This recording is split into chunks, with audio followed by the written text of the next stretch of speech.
Hello, good day, Pastor Isaac. We have questions for you because during this time, so many anxieties among young people, and this day, everybody is worried about something, especially for young people. They ask about what will I work after the college, what I'm gonna do when unemployment runs out, who will be my future partner, why I am not as good as them, what am I gonna do to defeat pandemic attacks? How will I wear today? When will I achieve the dream? So many questions, so many anxieties. So, how should we react to this condition, Pastor? And is there a better way to handle this time? Yeah, um, I think we are all suffering from what's happening today, these days. We're suffering from anxiety, we're suffering from uncertainty, and it helps knowing that not it helps, but it's true that there are people out there that are suffering either worse or better off than us. And then when we look at our lives, it looks like that it's not going anywhere. The pandemic is not going to give me a job or everything else. But this isn't the first time that we're facing this crisis. This is not the first time that people are facing of what currently is happening. But it just because that in our lifetime, this is one of the first time that it actually hits us personally.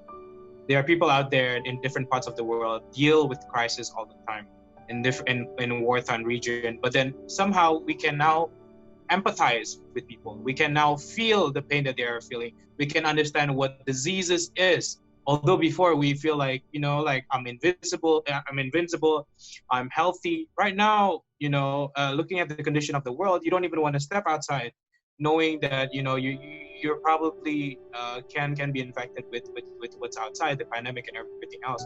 And I want to tell you that this isn't also a new situation for people of faith. In fact, a lot of incidences, a lot of things that happen in the Bible are in the context of suffering and uncertainty and anxiety. We see many Psalms of David talks about how anxious he is, that he always calls upon God. Being anxious is not the imperfectness of your character, but rather it reminds you of something of a void that only God can fill. In fact, many times that even writers like Jeremiah, they feel sad. They feel discouraged. Elijah felt discouraged when he saw that he was the only one there. And yet, they still had hope. I want to share with you a verse in Jeremiah 29, verse 11. It is a very famous verse, but a lot of people don't understand the context of it.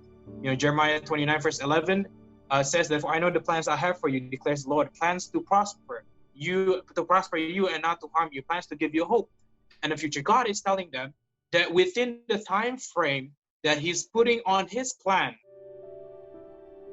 and he tells them that there is a plan. All you have to do is just listen to me. Verse 12 says that you will call on me and come and pray to me, and I will listen to you. So in fact, it is the opposite. In fact, it says that while the plan is ongoing, they have the ability to come to God and pray, and God will listen to them. He said, "You will seek me and find me when you seek me with all your heart. I will be found by you, declared the Lord, and will bring you back from captivity." In fact, from when the verse was written all the way to when the promise was fulfilled, it was quite a long time. In fact, people that were actually younger at those time will become grandpas or grandmas when the plans are fulfilling. So in that space of time, what were they to do? When we read the whole context of Jeremiah 29, God told them to plant, God told them to prosper, God told them to do these things. And in fact, God even told them to pray for the city they are in.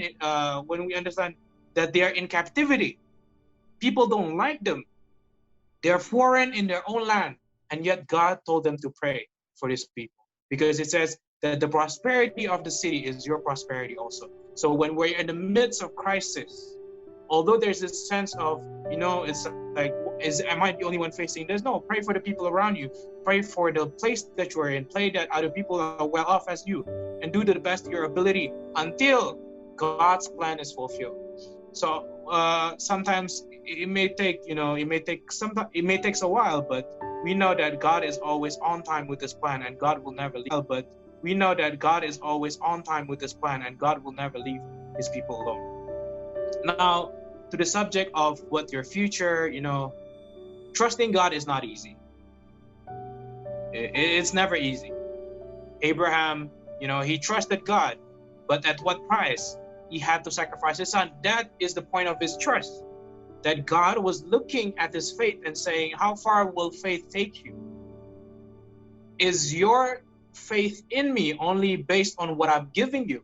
Or is your faith in me is truly and genuinely hope and trust in God?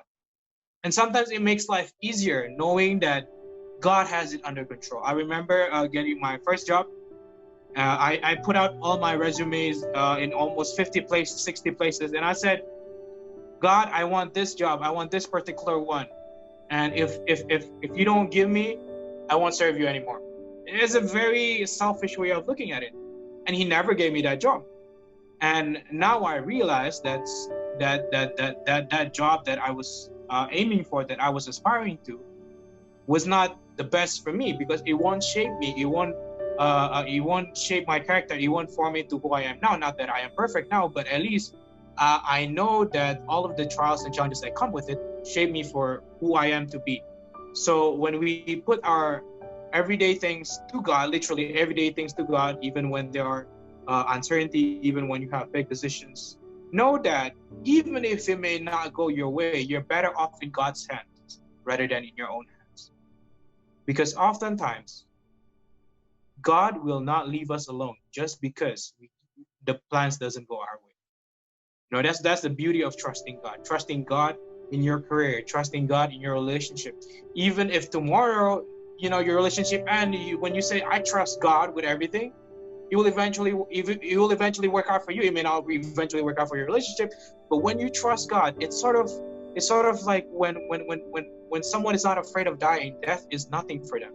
So when someone isn't afraid of failure because God is with them, failure is nothing to them. So when we truly, truly trust God with all our hearts and lean not unto our understanding meaning to say what we think is best, what we think is good for us, what we think is beneficial for us, we will feel a lot more better looking at our future and looking at our own problems. And sometimes our problems are very complex, but God doesn't just work in a simple way. God doesn't just work in simple problems or big problems, even the most complex problem. In fact, when he told Job, our friend Job in the Bible, it says that during his health crisis, during his financial crisis, during the fact that he was grieving for the loss of his children and all that he has, God told him to look at the stars, look at the Orion, look at all the belts in the stars, sort of to say that, look at all the things that I've designed in this world. And what makes you think that the way that I took care of the universe isn't the way that I'm taking care of you?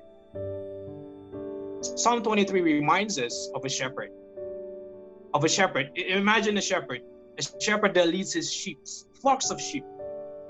And in fact, that one point of Psalm 23 was the fact that though I walk through the valley of the shadow of death. See, the shepherd will not take, oftentimes the shepherd will not take you, or the destination itself is not going to be easy, but the shepherd is there.